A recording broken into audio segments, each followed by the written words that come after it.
Puji Tuhan, saya sampaikan selamat pagi dan salam sejahtera di dalam Tuhan kita Yesus Kristus. Haleluya, puji Tuhan. Syukur kepada Tuhan, terima kasih kepada Yesus yang sudah mengasihani kita, yang sudah menyerahkan nyawanya bagi kita.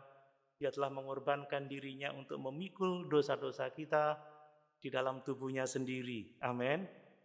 Dialah korban untuk penebusan dosa kita. Bersyukur dia memelihara kita.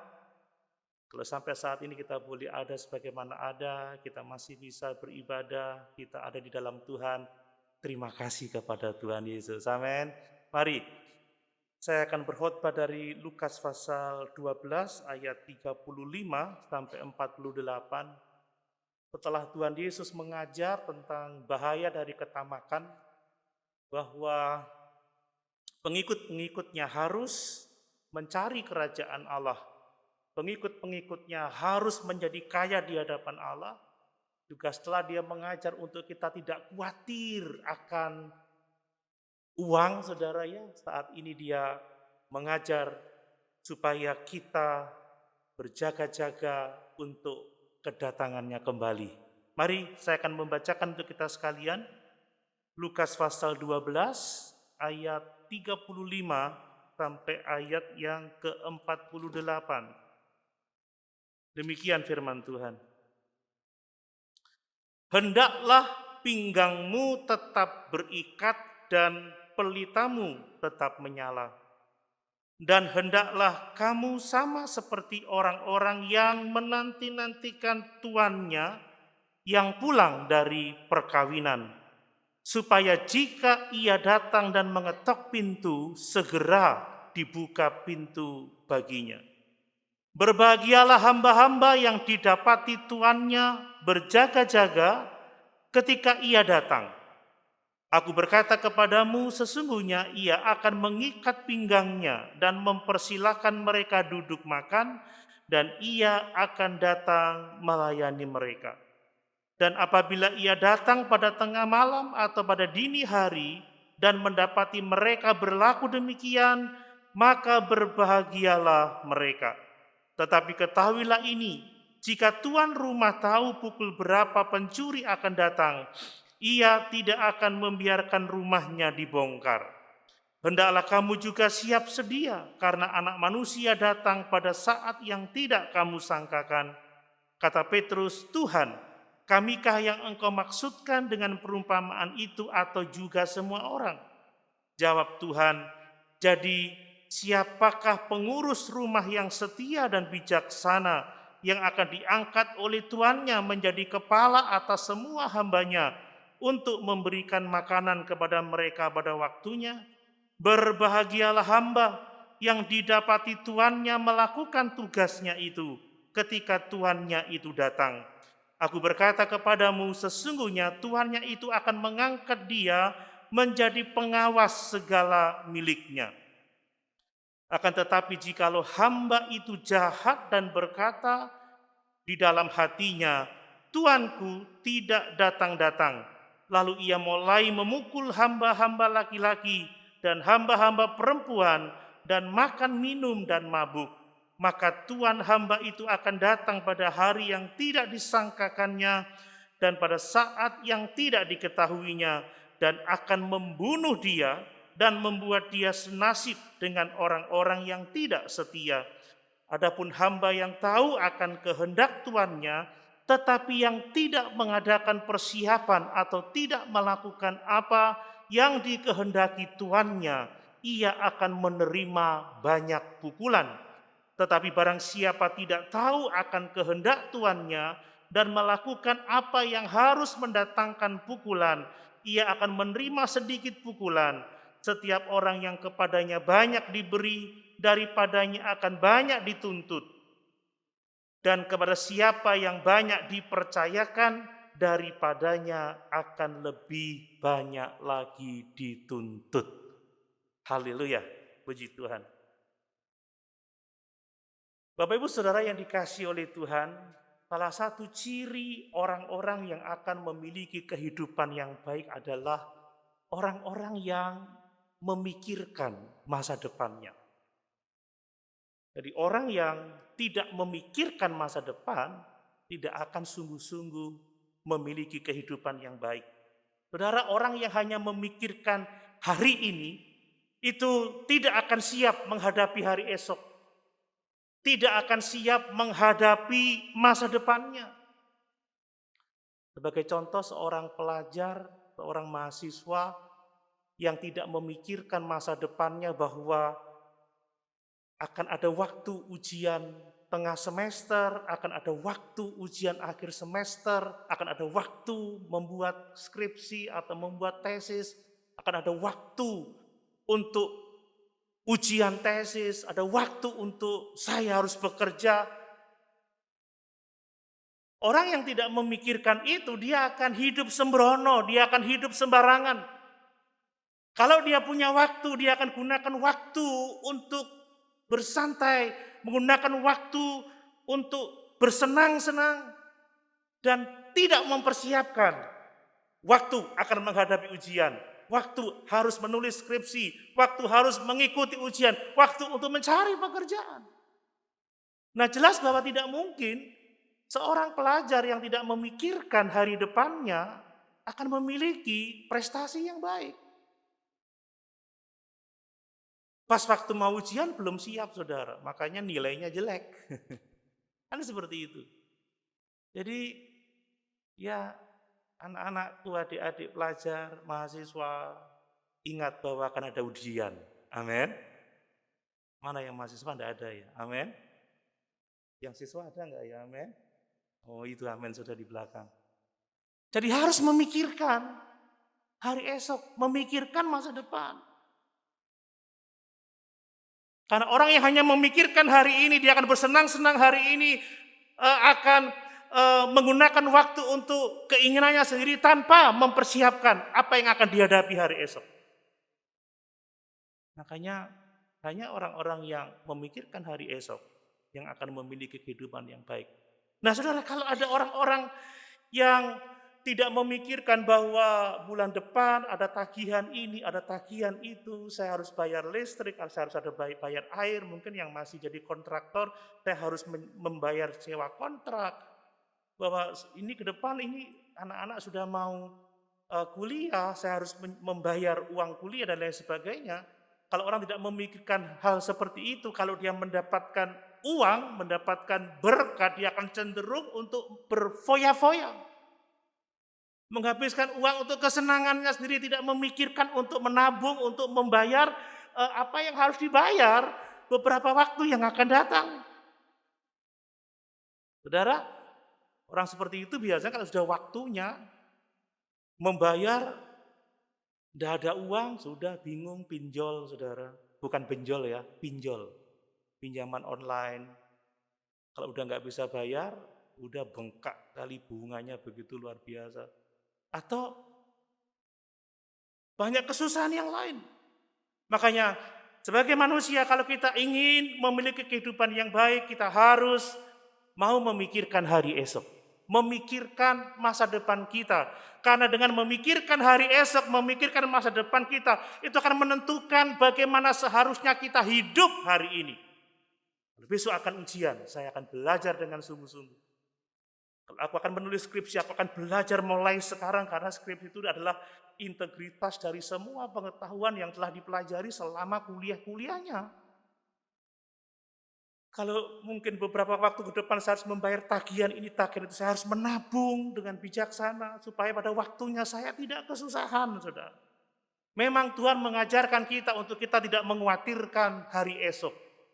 Ya, jangan khawatir akan hari besok, sebab hari besok ada kesusahannya sendiri. Kata Tuhan Yesus, kesusahan sehari cukuplah untuk sehari, tetapi tidak berarti bahwa Tuhan mengajarkan kita mengabaikan hari esok. Tidak, saudara. Bahkan sebaliknya, Tuhan Yesus mengajar murid-muridnya, mengajar kita untuk benar-benar memikirkan hari esok, memikirkan masa depan, untuk kita dapat mengambil sikap bijak pada hari ini. Kalau kita membaca dalam teks ini, saudara, Yesus mengajar murid-muridnya juga, orang-orang yang mendengarkan dia pada waktu itu, untuk memikirkan fakta bahwa ada waktunya di masa yang akan datang Tuhan akan datang kembali dan bahwa kita harus mempertanggungjawabkan hidup kita kepada Tuhan. Ya, jadi inilah yang Tuhan ajarkan. Pikirkan bahwa aku akan datang kembali. Bahwa aku akan meminta pertanggungjawaban kepada semua orang atas apa yang telah diperbuatnya. Ini harus menjadi perenungan kita setiap hari, saudara. Lihat setelah dia mengatakan tentang jangan tamak ya, cari kerajaan Allah. Jadilah kaya di hadapan Tuhan. Jangan khawatir akan hidupmu, akan apa yang kamu akan makan, minum, pakai. Sebab Tuhan akan mencukupkan kebutuhan. Dan sekarang dia katakan, hiduplah dengan kewaspadaan, hiduplah berjaga-jaga, bahwa aku akan datang kembali untuk meminta pertanggungjawaban supaya kamu hidup bijaksana di hari ini. Amin, Bapak Ibu. Ini yang dikehendaki oleh Tuhan. Jadi sebagai orang-orang percaya, sebagai pengikut Kristus, kita harus benar-benar siap saat kedatangan Tuhan Yesus kembali. Kenapa? Sebab tatkala Tuhan datang kembali, setiap kita akan mempertanggungjawabkan hidup kita di hadapan Tuhan. Ini sesuatu yang harus menjadi perhatian kita semua, sebagaimana para pelajar harus siap menghadapi ujian, siap menghadapi dunia kerja. Kita juga sebagai kepala keluarga, ibu rumah tangga, kita harus siap untuk hari esok, untuk biaya pendidikan anak-anak kita, biaya ini dan biaya dan itu. Maka sebagai pengikut Kristus kita harus siap menyongsong kedatangan Tuhan kembali. Karena setiap kita harus mempertanggungjawabkan perbuatan kita atau hidup kita kepada Tuhan. Ada dua bagian besar yang dapat kita pelajari dari teks ini. Yang pertama mengenai kesiapan kita untuk menyongsong kedatangan Tuhan, dan yang kedua adalah tentang apa yang Tuhan lakukan saat dia datang. Dia akan menghakimi semua orang, dia akan memberi upah, memberi berkat kepada hamba-hambanya yang setia, tetapi dia akan menghukum hamba-hamba yang jahat, yang tidak hidup menurut kehendak Tuhan. Mari kita lihat dua hal ini, saudara. Yang pertama, perhatikan bahwa sebagai orang-orang percaya, kita ini harus siap menanti kedatangan Tuhan kembali. Amin. Bapak Ibu, jika seandainya Tuhan datang sekarang, Bapak Ibu sudah siap menyongsong Tuhan? Haleluya. Apakah kira-kira kita akan dapat mempertanggungjawabkan hidup kita, mempertanggungjawabkan talenta, berkat-berkat yang Tuhan sudah percayakan bagi kita untuk kerajaan Allah? Haleluya, Bapak Ibu. Nah, kita harus yakin dengan itu. Kita harus benar-benar siap. Kita mau ketika Tuhan datang, dia menemukan kita sebagai hamba-hamba yang setia. Hamba-hamba yang melakukan seluruh kehendak Tuhan kita. Kita mau menggunakan hidup seperti yang dikehendaki oleh Tuhan. Kita mau menggunakan talenta, kemampuan, kesanggupan seperti yang dikehendaki oleh Tuhan. Kita mau menggunakan berkat-berkat yang dia berikan kepada kita untuk hormat dan kemuliaan bagi nama Tuhan. Sebab tatkala kita ditemui dalam kondisi yang seperti itu, maka dia akan memberi berkat, memberi upah yang sangat besar bagi kita. Tetapi jika kita ternyata ditemukan sebagai hamba-hamba yang tidak setia, hamba-hamba yang jahat, hamba-hamba yang malas, maka akan ada pukulan yang sangat hebat yang harus dialami oleh orang-orang yang seperti itu. Perhatikan bahwa Tuhan Yesus mengatakan 4 hal untuk menekankan hal yang sama, yaitu pentingnya kita berjaga-jaga untuk kedatangannya kembali. Di antara yang pertama adalah, saudara, hendaklah pinggangmu tetap berikat. Saudara, apa maksudnya pinggang tetap berikat? Orang-orang Yahudi pada masa dulu itu pakaiannya tidak seperti kita, saudara ya. Tapi mereka semua pakai jubah, dan jubah itu kalau tidak diikat, saudara, itu akan mengganggu pergerakan. Seseorang tidak akan bisa kerja, tidak bisa gesit kalau memakai jubah, kalau pinggangnya tidak berikat. Itu sebabnya Tuhan mengatakan, hendaklah pinggangmu tetap berikat, maksudnya waspada. siap untuk bekerja, siap untuk melakukan suatu tindakan, siap melayani Tuhan, siap melakukan kehendak Tuhan. Amin. Ada banyak orang-orang yang tidak siap. Nah, pinggang yang berikat artinya adalah kamu siap sedia untuk melakukan tindakan, untuk melakukan pekerjaan, untuk bertindak cepat. Hendaklah engkau siap untuk terus melakukan kehendak Tuhan. Hendaklah engkau siap saat Tuhan datang kembali. Saudara, kita harus benar-benar siap menyongsong Tuhan datang kembali. Mungkin dia datang bukan di awan-awan, tapi dia datang menjemput kita. Kita pun semua harus siap. Amin Bapak Ibu. Tuhan itu datang secara pribadi maupun secara umum untuk semua orang. Kita harus siap. Kemudian dikatakan, hendaklah pelitamu tetap menyala. Saudara. Pada zaman dulu tidak ada listrik seperti sekarang ini. Pada zaman dulu tidak ada lampu-lampu jalan yang cukup. Maka kalau seseorang menunggu orang, di tengah malam dia harus menyalakan pelitanya supaya ketika ada yang mengetuk pintu dia bisa melihat siapa yang datang. Kalau itu tuannya dia bisa segera membuka pintu. Ingat kata segera membuka pintu. Bukan tunggu sebentar tapi segera membukakan pintu. Karena dia tahu yang datang itu adalah tuannya, saudara. Ini juga mengatakan tentang pentingnya kita waspada, berjaga-jaga, siap untuk kedatangan Tuhan kembali. Yang berikutnya yang ketiga tentang hamba yang menunggu tuannya pulang dari pesta perkawinan, saudara. Dalam budaya Yahudi perkawinan bisa berlangsung 1 minggu, bahkan mungkin beberapa minggu tergantung status dari orang itu. Pernikahan rakyat biasa harus 7 hari, saudara. Seperti kita membaca perjamuan di Kana sampai mereka kehabisan anggur. Apalagi kalau para bangsawan mereka bisa berminggu-minggu, berbulan, mungkin beberapa bulan begitu. Dan para hamba harus siap sedia menanti kedatangan Tuannya. Tuhan itu bisa datang di malam hari, bisa datang di dini hari. Ini juga mengajarkan tentang kita harus siap kapanpun juga Tuhan datang, kita harus siap menyambutnya. Amin, saudara. Ini sesuatu yang sangat penting. Yang keempat dia mengatakan tentang bahwa kalau seorang tuan dia tahu kapan waktu pencuri akan datang dan membongkar rumahnya, maka dia pasti tidak akan membiarkan pencuri datang membongkar rumahnya. Itu sebabnya nggak pernah pencuri janjian. Woi, aku datang jam 12 malam. Tidak ada jam-jam tertentu pencuri datang, dia bisa datang jam 12, dia bisa datang jam 2 pagi, bahkan mungkin jam 3 pagi, kita enggak. Itu sebabnya harus berjaga-jaga supaya rumah itu tidak dibongkar. Sama, saudara. Ini berbicara tentang kesiapan, tentang kewaspadaan untuk menyongsong kedatangan Tuhan kembali. Dan pada ayat yang ke-40 dia berkata apa? Hendaklah kamu juga siap sedia. Amin Bapak Ibu. Hendaklah kamu juga siap sedia karena anak manusia datang pada saat yang tidak kamu sangkakan. Mungkin ada yang berpikir begini, Tuhan ini kan ngomong sudah 2000 tahun yang lalu ya. Dan selama 2000 tahun orang di zamannya itu hidup menanti-nantikan Tuhan, kok ya Tuhan nggak datang-datang. Saudara, kita tidak boleh memiliki pikiran yang salah seperti itu. Karena memang kita hidup harus siap sedia untuk masa depan saat Tuhan datang kembali. Amin. Itu bisa kapan saja, saudara.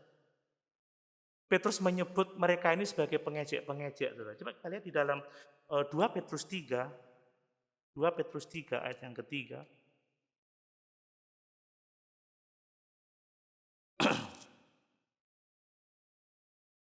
Perhatikan firman Tuhan. Yang terutama harus kamu ketahui ialah bahwa pada hari-hari zaman akhir akan tampil pengejek-pengejek dan ejekan-ejekannya, yaitu orang-orang yang hidup menuruti hawa nafsunya. Kata mereka, di manakah janji tentang kedatangannya itu? Sebab sejak bapa-bapa leluhur kita meninggal, segala sesuatu tetap seperti semula pada waktu dunia diciptakan.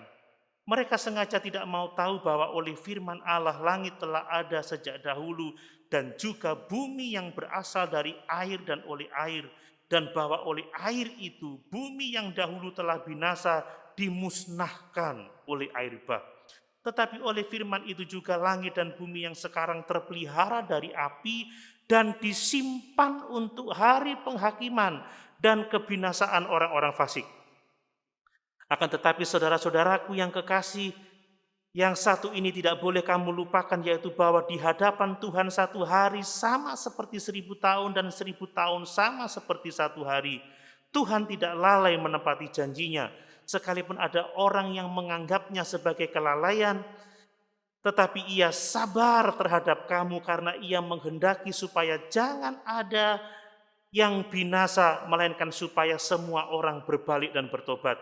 Tetapi hari Tuhan akan tiba seperti pencuri. Pada hari itu langit akan lenyap dengan gemuruh yang dahsyat dan unsur-unsur dunia akan hangus dalam nyala api dan bumi dan segala yang ada di atasnya akan hilang lenyap. Jadi jika segala sesuatu ini akan hancur secara demikian, betapa suci dan salehnya kamu harus hidup, yaitu kamu yang menantikan dan mempercepat kedatangan hari Allah. Pada hari itu langit akan binasa dalam api dan unsur-unsur dunia akan hancur karena nyalanya. Tetapi sesuai dengan janjinya, kita menantikan langit yang baru dan bumi yang baru di mana terdapat kebenaran. Amin. Jadi jangan kita seperti pengejek-pengejek ini, saudara. Masih lama Belanda, masih jauh, kan begitu biasa seperti itu. Orang-orang yang seperti ini lupa bahwa Tuhan menciptakan langit dan bumi dengan firman-Nya. Dan bahwa Tuhan telah menunjukkan kengerian penghukuman ketika Allah menghukum bumi dengan air bah. Dan mereka lupa bahwa bumi yang sekarang ini disimpan untuk penghukuman dengan api, saudara. Dan bahwa kita harus tahu bahwa hari itu pasti akan datang, entah kapan.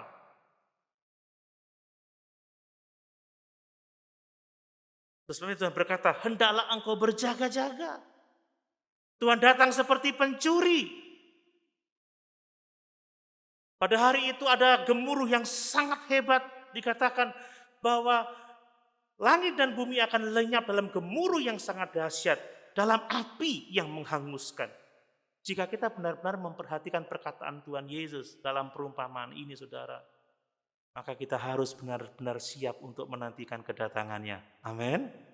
Kita harus benar-benar siap menantikan kedatangan Tuhan kembali. Jika kita tidak siap, maka ketika waktu itu datang, kita akan binasa dalam penghukuman untuk selama-lamanya. Nah, saudara, bagaimana kita bisa menantikan kedatangan Tuhan dengan baik? Yang pertama adalah bahwa kita harus menjadikan Yesus sebagai Tuhan atau Tuan dalam kehidupan kita.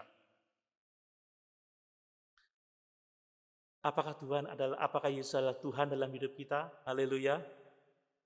Ada banyak orang yang berkata, Yesus juru selamatku, Yesus penebusku. Tetapi apakah dia juga berkata, Yesus adalah Tuhanku? Saudara, kita tidak bisa menerima Yesus sebagai juru selamat, tetapi mengabaikan ketuhanannya, saudara.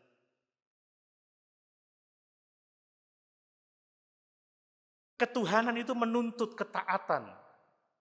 Ketuhanan itu menuntut penyerahan total. Ketuhanan itu menuntut pengabdian, saudara. Jika Yesus adalah Tuhan kita, maka kita harus hidup melayani Dia. Maka kita harus melakukan semua kehendak-Nya tanpa terkecuali. Saudara, kalau bos memerintahkan sesuatu dan tidak dilakukan, yang ada apa? Pertama mungkin teguran. Kalau tetap saja ada teguran yang kedua. Kalau tetap tidak melakukan pekerjaan tuannya, teguran yang ketiga. Kalau tetap tidak melakukan, pecat, saudara ya. Nah, kalau Yesus adalah Tuhan kita, kita harus benar-benar melakukan pekerjaannya, melayani Dia. Kalau kita masih didisiplin karena kita lalai, puji Tuhan, kalau kita masih ditegur, kalau kita lalai, haleluya. Kalau kita dihajar, karena kita lalai, puji Tuhan. Tetapi kalau kita terlambat dan dia datang untuk menghakimi semua orang, dan kita dipecat. Lihat tadi kata-kata perumpamaan itu akan dibunuh, saudara. Akan dimasukkan dalam penghukuman seperti orang-orang fasik. Nah itu celaka, saudara. Jadikan Yesus sebagai Tuhan dalam kehidupan kita. Tidak hanya juru selamat, tetapi dia juga Tuhan dalam kehidupan kita. Tuhan yang kita kasih, yang kita hormati, yang kita takuti, yang kita layani, yang kita dengan setia melakukan kehendak-Nya. Saat dia datang, dia akan memberkati hamba-hamba yang setia melakukan kehendak-Nya. Hamba-hamba yang waspada, yang menantikan kedatangannya. Tetapi hamba-hamba yang jahat, hamba-hamba yang memperlakukan orang-orang yang menjadi kepercayaannya secara jahat, maka hamba itu akan dihukum dalam penghukuman yang kekal.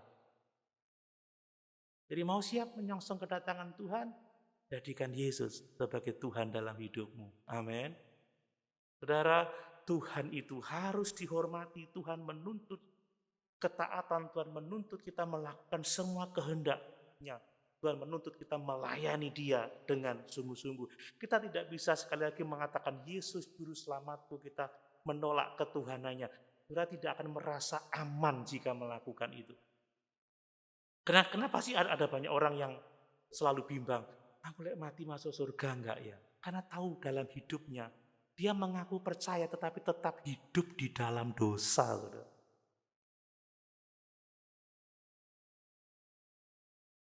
Kalau orang yang nggak siap ujian, saudara ya, nggak pernah belajar, nggak pernah membangun pengetahuannya, aku lulus nggak ya ujian ya? Kalau orang nggak menyimpan uang untuk membayar tagihan di masa yang akan datang, duh aku bisa membayar gak ya?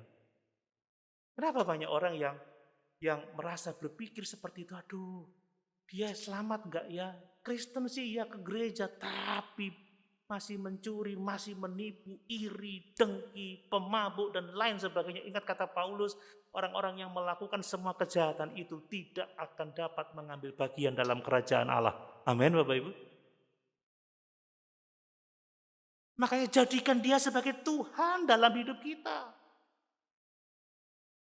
Hormati dia, kasihi dia, layani dengan sungguh-sungguh. Lakukan kehendak-Nya dengan sungguh-sungguh. Saya pikir kita tidak mau ketika Tuhan datang kita sedang iri, sedang bertengkar, sedang berkelahi, ya, sedang mencuri misalkan, ini contoh-contoh yang gampang. Tapi kita mau saat kita datang, kita sedang melayani dia. Amin. Amin. Jadikan dia sebagai Tuhan dalam hidup, bukan sekedar juru selamat. Nah, bagaimana kita bisa siap menantikan kedatangannya? Kalau kita benar-benar menjadikan Yesus sebagai Tuhan atas hidup kita, mari kita bertindak sebagai hamba-hamba Tuhan. Mari kita hidup sebagai hamba-hamba Tuhan. Yang namanya Tuhan itu adalah Tuhan atas pelayan. Dan seorang pelayan harus menjadi hamba-hamba Tuhan yang baik, hamba-hamba Tuhan yang setia. Yesus memuji hamba-hamba yang bangun di tengah malam untuk menyongsong kedatangan Tuhannya. Mereka tidak bangun karena tidak bisa tidur, karena insomnia, tidak. Mereka bangun karena mereka siap untuk menyambut Tuhannya, siap untuk membukakan pintu, siap untuk melayani Tuhannya. Saudara, seorang hamba tidak memiliki kehidupannya sendiri. Seorang hamba tidak bisa menolak kehendak Tuhannya. Kalau udah bos bilang ke kiri, saudara harus ke kiri. Kalau bos bilang ke kanan, saudara harus ke kanan. Kalau majikan kita mengatakan kerjakan ini, kerjakan itu, kita tidak bisa menolaknya. Itu seorang hamba.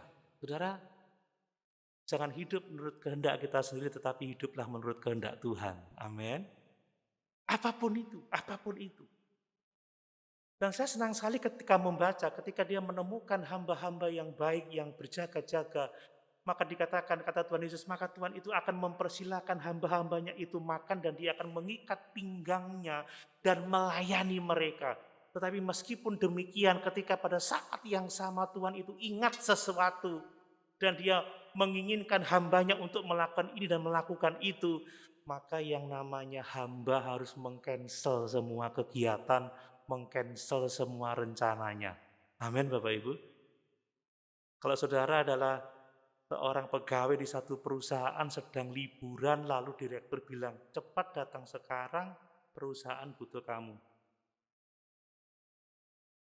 Apa jawaban saudara? Duh maaf bos, masih di jalan. Datang atau ganti orang? Pulang saudara.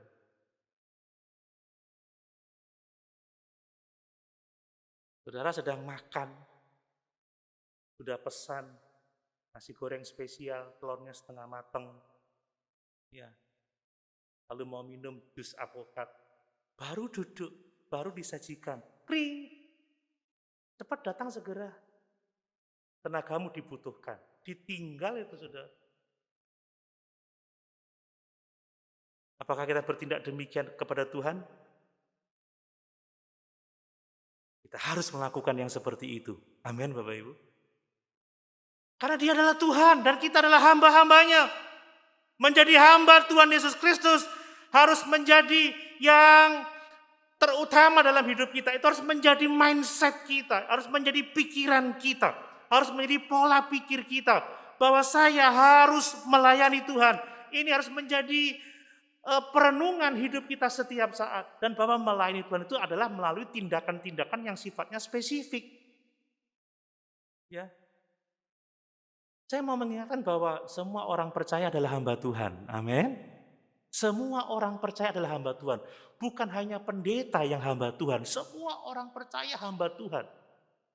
Apakah dia pemain musik atau tidak, dia hamba Tuhan. Apakah dia pelayan altar atau tidak, semua orang hamba Tuhan. Ini harus jadi mindset kita. Kenapa? Karena kita telah dibeli dengan harga yang sangat mahal, yaitu darah Yesus sendiri.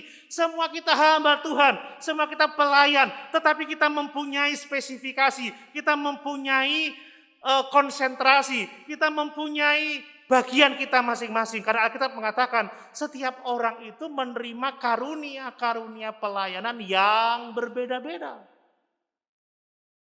Saya hamba Tuhan sejak saya percaya Yesus sebagai Tuhan dan Juru Selamat saya secara pribadi. Amin. Saya hamba Tuhan 24 jam sehari. 24 jam kali 7 hari dalam seminggu. 24 jam kali 365 hari dalam 1 tahun.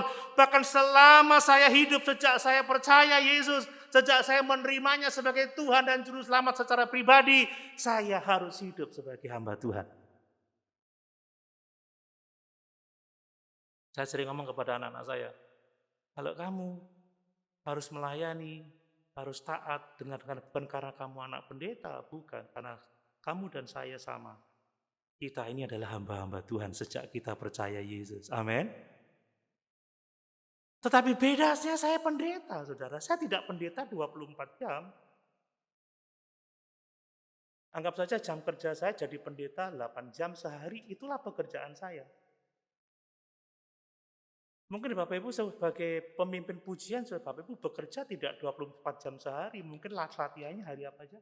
Hari Jumat, hari Sabtu, kemudian pada waktu melayani di sini. Setelah itu saudara tidak sebagai song leader lagi. Jadi pada waktu saya makan, minum, saya bersama dengan istri saya bersama dengan anak-anak saya, setelah saya hidup di masyarakat, tatkala saya melakukan aktivitas apapun juga, saya adalah juga hamba Tuhan. Amin. Ya, saya pada waktu jalan-jalan, saya bukan pendeta, saya hamba Tuhan gitu. Tapi di saat-saat tertentu saya melakukan tugas saya sebagai pendeta. Jadi mungkin dalam seminggu kalau misalkan ada jam kerjanya, saudara ya, anggap aja 7 jam sehari, maka dalam 1 minggu ada 7 kali 7, 49 jam pekerjaan saya. Tapi sebagai hamba Tuhan, setiap saat kita adalah pelayan-pelayan Tuhan. harus melakukan kehendak Tuhan, melakukan segala firman-Nya dalam keadaan apapun juga. Karena kita telah dibeli dengan harga yang telah lunas dibayar, kita milik Kristus. Makanya secara mindset saudara, mari berpikir, aku ini hamba Tuhan. Jangan hanya berpikir, loh kan yang hamba Tuhan pendeta. Iya, itu adalah pekerjaan khususnya. Saya pegawai tapi saya hamba Tuhan. Saya pengusaha tapi saya juga hamba Tuhan. Saya mungkin cleaning service, saya hamba Tuhan. Saya petani, saya hamba Tuhan. Siapapun saya, semua orang yang percaya Yesus adalah hamba Tuhan. Amin. Dan kalau hamba-hamba Tuhan dengan pelayanan yang khusus ini bekerja bersama-sama, berfungsi secara bersama-sama, maka gereja akan tumbuh menjadi gereja yang sehat. Amin. Kan begitu. Jangan semua dibebankan pada pendetanya, karena kita berpikir pendetalah yang hamba Tuhan, saya anak-anak Tuhan. Loh, saya juga anak Tuhan juga, karena saya dilahirkan baru oleh darah Kristus Yesus dan pekerjaan Roh Kudus. Tapi saya juga adalah sekaligus hamba Tuhan. Ini yang harus jelas untuk kita sekalian. Kalau Bapak Ibu tidak berusaha menemukan karunia khusus apa yang Tuhan berikan sama saya, dan apa yang harus saya lakukan di dalam pekerjaan Tuhan, mungkin kita adalah orang yang egois. Kita mementingkan diri sendiri. Saudara, gereja diumpamakan sebagai satu tubuh. Dengan karunia yang berlainan, ada mata, ada telinga, ada kepala, ada hidung, ada tangan, ada kaki, dan harus berfungsi dengan baik. Kalau organ-organ tidak berfungsi dengan baik, maka tubuh itu tidak sehat. Gereja akan sehat kalau setiap kita menyadari bahwa diri kita adalah hamba Tuhan dan kita tahu karunia-karunia pelayanan apa yang Tuhan berikan kepada kita dan kita mau melakukan karunia itu, maka gereja pasti sehat. Amin. Gereja pasti sehat. Ingat saudara, Tuhan datang kapan saja. Nah, bagaimana kita bisa siap menantikan kedatangan Tuhan? Ya kita hidup dalam penantian gitu ya saudara ya. Ya. Kita jadi Tuhan, kita jadi Yesus menjadi Tuhan kita hidup sebagai hamba-hambanya, dan kita harus menantikan Dia. Ya, kata Tuhan Yesus, hendaklah kamu juga siap sedia. Sebab Tuhan datang kapan saja, di waktu yang tidak disangkakan. Saudara, kalau kita hidup menantikan seseorang yang penting, kita pasti akan siap sedia, kita pasti akan berjaga-jaga. Kalau tahu bahwa hari ini akan ada tamu penting di rumah kita, kita sudah bersihkan rumah, bersihkan halaman, kita siap sedia dengan apa yang dibutuhkan, itu pasti saudara. Saya selalu tidak akan pernah lupa ya 5 tahun sekali. Ketika ada kunjungan dari Ban PT, ya semuanya siap, taman bersih, kinclong, saudara ya. Kelas-kelas harus bersih, lengkap dengan kursinya, lengkap dengan LCD-nya, lengkap dengan overhead proyektornya. Ini saya sekarang lagi ada proyek rumah makan, ya puji Tuhan sudah selesai, tinggal tunggu pemasangan instalasi listriknya. Jadi saya sudah bolak-balik telepon OOV ini tapi masih belum ada waktu rupanya. Saya mau buat taman untuk di belakang sebab kelihatan kotor sekali dan saya harus siap-siap, harus melakukan itu. Setiap hari berurusan dengan tukang. Setiap minggu bayar gaji tukang.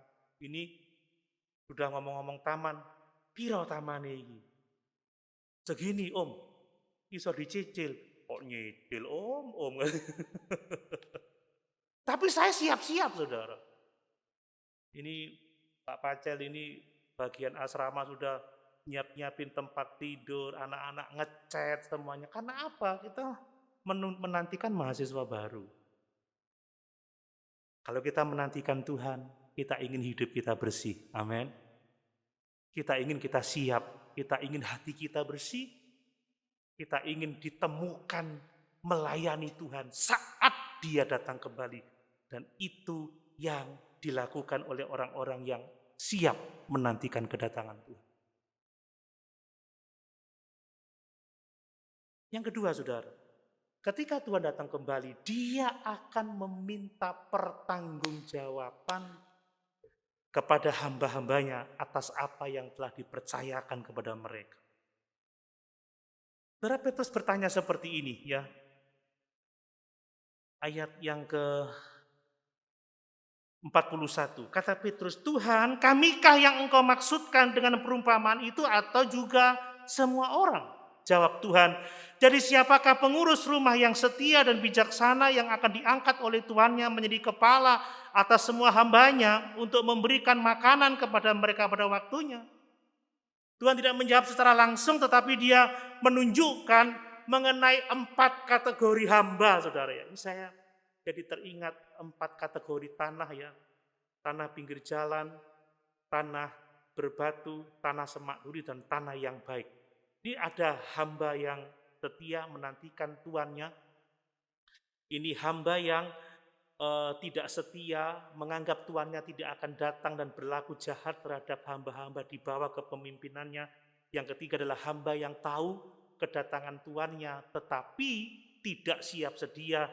Yang keempat adalah hamba yang tidak tahu kedatangan tuannya dan tidak tahu kehendak tuannya.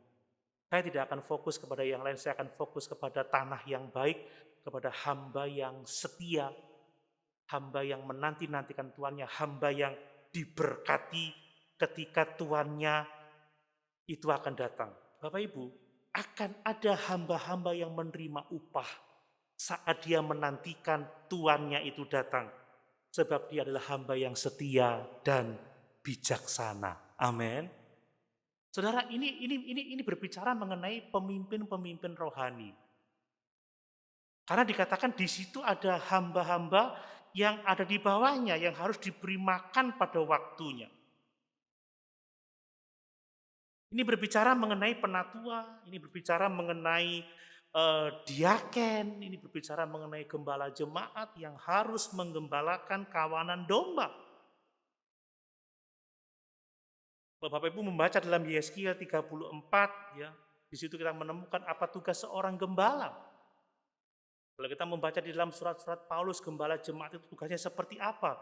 Tidak melayani berdasarkan kepentingan diri sendiri, harus dengan sukarela, dengan sukacita, tidak memaksa, tidak mendominasi, tetapi melayani dengan kasih, dengan pengajaran dan keteladanan. Dan orang yang melakukan pelayanan dengan baik seperti itu akan menerima upah yang besar dari Tuhan. Amin. Mungkin Bapak Ibu menjadi pemimpin ya di rayon, ya mungkin menjadi pemimpin jadi guru-guru sekolah minggu. Kalau engkau melayani dengan baik, melakukan kehendak Tuhan, tidak memanfaatkan orang untuk kepentingan kita sendiri, tetapi kita benar-benar melayani seperti yang Tuhan kehendaki, maka kita akan menerima upah yang besar. Ya, 3 kali saudara, Yesus menyebut hamba yang setia ini diberkati. Ayat 37 perhatikan. Berbahagialah hamba-hamba yang didapati tuannya berjaga-jaga ketika ia datang. Aku berkata kepadamu, sesungguhnya ia akan mengikat pinggangnya dan mempersilahkan mereka duduk makan, dan ia akan datang melayani mereka. Dan itu telah terjadi ketika Tuhan Yesus mengikat pinggangnya dan membasuh kaki murid-muridnya. Itu berbicara mengenai kehormatan yang diberikan kepada orang-orang yang sungguh-sungguh melayani Tuhan. Amin. Nah, kalau mau dihormati oleh Tuhan, kalau saudara mau seperti yang terjadi, Yesus mengikat jubahnya dan membasuh kaki murid-muridnya, maka kita harus menjadi hamba-hamba Tuhan yang setia. Ini mungkin metafora bahwa kita akan menerima kehormatan di surga. Di surga itu ada tingkat-tingkatnya loh saudara ya. Rupanya ada degradasi juga. Ada yang memimpin, ada yang dipimpin. Kita di surga tidak hanya duduk-duduk, ya, nongkrong-nongkrong, tetapi kita diberi tanggung jawab untuk melayani Tuhan, melayani orang-orang yang ada di sana. Saya tidak tahu bagaimana karena saya belum ke sana. Tapi akan ada kehormatan bagi orang-orang yang sungguh-sungguh melayani Tuhan saat dia masih hidup di atas muka bumi ini. Amin. Kita tidak bisa benar-benar memahami seperti apa yang akan kita terima. Tetapi perhatikan bahwa kita menjadi orang-orang yang berbahagia di dalam kerajaan sorga. Amin. Jadi orang-orang yang berbahagia. Di bumi ini kita semua ingin jadi nomor satu ya. Nggak mau disaingi yang lain. Bagaimana dengan di surga? Mau diberkati, mau tempat yang terbaik, harusnya kita mau diberkati dan mau memilih tempat yang terbaik. Tidak apa-apa kita di bumi tidak dihargai, kita direndahkan, tidak dihormati. Tapi yang penting kita menerima kehormatan di hadapan Tuhan dan Juru Selamat kita Yesus Kristus. Amin. Nah yang lain akan dihukum dengan sangat keras saudara ya. Perhatikan ayat 45 dan 46. Akan tetapi jikalau hamba itu jahat dan berkata di dalam hatinya, Tuanku tidak datang-datang, lalu ia mulai memukul hamba-hamba laki-laki dan hamba-hamba perempuan dan makan, minum dan mabuk. Maka Tuhan hamba itu akan datang pada hari yang tidak disangkakannya dan pada saat yang tidak diketahuinya dan akan membunuh dia dan membuat dia senasib dengan orang-orang yang tidak setia. Ini pemimpin-pemimpin yang tidak mengajarkan kebenaran karena menganggap Allah Tuannya tidak datang-datang. Orang yang melayani untuk mencari kepentingannya sendiri, keuntungannya sendiri, tidak menyampaikan kepentingan Tuhan, tidak mengajarkan mengenai kesalehan dalam hidup ini. Hati-hati saudara dengan pengajar-pengajar sesat yang selalu bicara tentang dunia, berkat, uang, tetapi kehendak Tuhan adalah supaya kita memiliki hubungan yang intim dengan Dia. Amin. Selalu saya kemukakan, berkat itu bukan soal kepemilikan. Berkat yang sejati adalah kita memiliki hubungan yang benar dengan Tuhan. Jangan seperti orang kaya yang bodoh itu. Tapi jadilah kaya di hadapan Allah, memiliki hubungan yang benar dengan Tuhan, mencari kerajaan Allah, mengumpulkan harta di surga. Sebab manusia tidak hidup bergantung kepada kekayaannya, tapi kita hidup karena belas kasihan Tuhan saja. Makanya terima kasih itu kepada Tuhan, saudara. Syukur kepada Tuhan. Karena kita semua telah mati. Karena dosa-dosa kita semua telah meninggalkan Tuhan. Tidak ada seorang pun yang mencari Tuhan. Tidak ada yang berakal budi, tetapi dengan kasih-Nya yang besar, Dia berinisiatif untuk mencari kita dan menemukan kita, menyelamatkan kita melalui pengorbanan yang sangat besar itu. Saudara jangan berpikir, lah itu kan pendeta ya yang bertanggung jawab. Tidak, saudara. Kita siapapun, kita ini adalah pemimpin. Kepala keluarga yang tidak mengasihi istrinya, yang berlaku kasar terhadap istrinya. Ingat loh, doanya terhalang loh.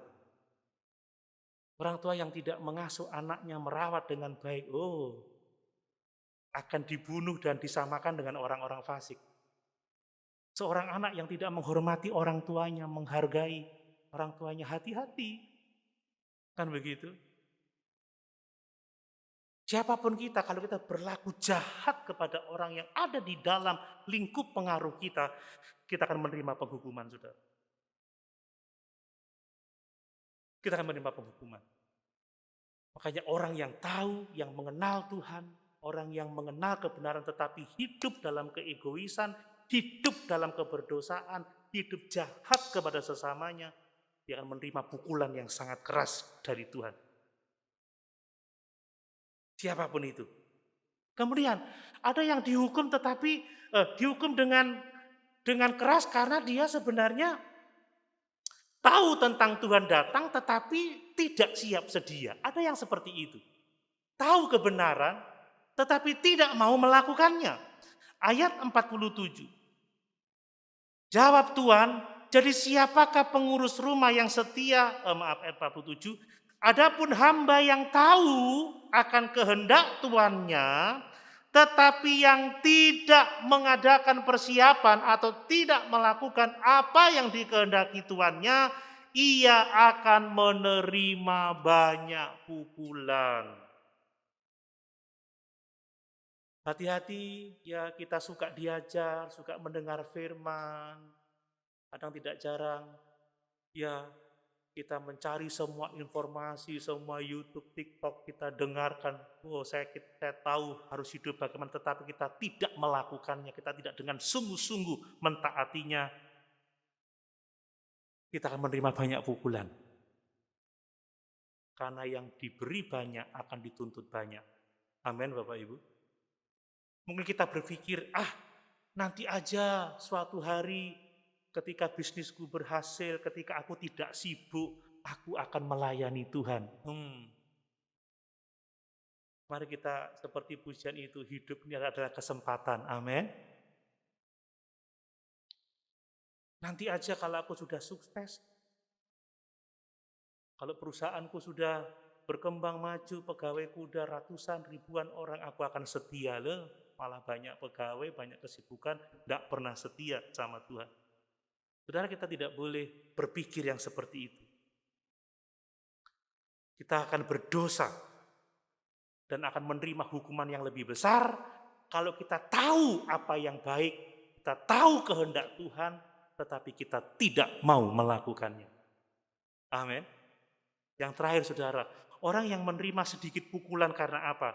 Dia tidak tahu tentang datangnya Tuhan dan bagaimana atau apa yang menjadi kehendak Tuhan itu. Ayat yang ke-48. Tetapi barang siapa tidak tahu akan kehendak Tuannya dan melakukan apa yang harus mendatangkan pukulan, ia akan menerima sedikit pukulan. Setiap orang yang kepadanya banyak diberi, daripadanya akan banyak dituntut, dan kepada siapa yang banyak dipercayakan, daripadanya akan lebih banyak lagi dituntut. Ini berbicara tentang orang-orang yang tidak mengetahui kehendak Tuhan. Dia akan diadili lebih ringan, tetapi saya mau mengatakan, saudara, ketidaktahuan akan kehendak Tuhan itu bukanlah berarti kita tidak punya tanggung jawab untuk melakukannya. Tidak, saudara. Di dalam Roma pasal 1, Roma pasal 2, orang-orang itu mengenal Tuhan dari alam semesta ini kan. Dari wah, ada Tuhan yang benar. Seharusnya dia memuji, memuliakan Tuhan. Kalau kita tidak tahu ada Tuhan yang benar, tetapi itu bukanlah alasan untuk kita tidak memuliakan Tuhan, tidak melakukan kehendak kita. Saudara, ketidaktahuan itu adalah bagian dari dosa. Makanya berbahagialah orang yang kesukaannya ialah Taurat Tuhan, yang merenungkan itu siang dan malam.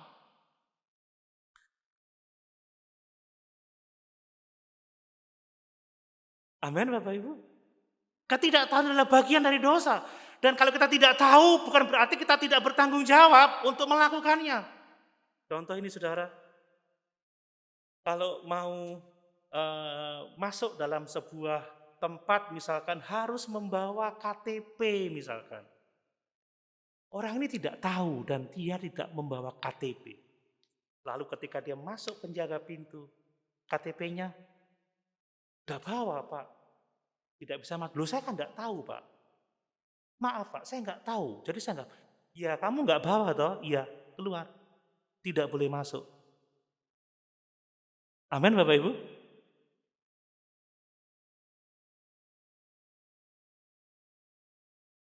Kalau mau perjalanan jauh sekarang atau membuat acara-acara harus vaksin dosis ketiga. Dia masuk. Maaf, Bapak masih vaksin dosis kedua, tidak bisa ikut acara ini. Ini harus vaksin dosis ketiga. Loh, Pak, saya kan tidak tahu kalau harus vaksin dosis ketiga. Tidak alasan untuk dia untuk masuk. Yang jelas kamu belum vaksin dosis ketiga, tidak bisa masuk. Kalau kita tidak tahu melakukan kehendak Tuhan, tidak berarti bahwa kita bebas dari pukulan. Amin, Bapak Ibu. Kita harus berusaha untuk mengerti kehendak Tuhan dan melakukannya dengan sungguh-sungguh sebagai tanda bahwa kita benar-benar menantikan kedatangan Tuhan. Mari saya membaca ayat yang terakhir, saudara, sebagai penutup. Tetapi barang siapa tidak tahu akan kehendak Tuannya dan melakukan apa yang harus mendatangkan pukulan, ia akan menerima sedikit pukulan. Setiap orang yang kepadanya banyak diberi, daripadanya akan banyak dituntut. Dan kepada setiap orang Dan kepada siapa yang banyak dipercayakan, daripadanya akan lebih banyak dituntut lagi. Mari kita siap menyongsong kedatangan Tuhan kembali. Mari kita jadikan Yesus sebagai Tuhan kita yang harus kita taati, yang harus kita ikuti. Mari kita hidup sebagai hamba-hamba yang baik, hamba-hamba yang setia. Supaya pada waktunya ketika Dia datang, kita disebut sebagai orang-orang yang berbahagia. Amin. Sama-sama kita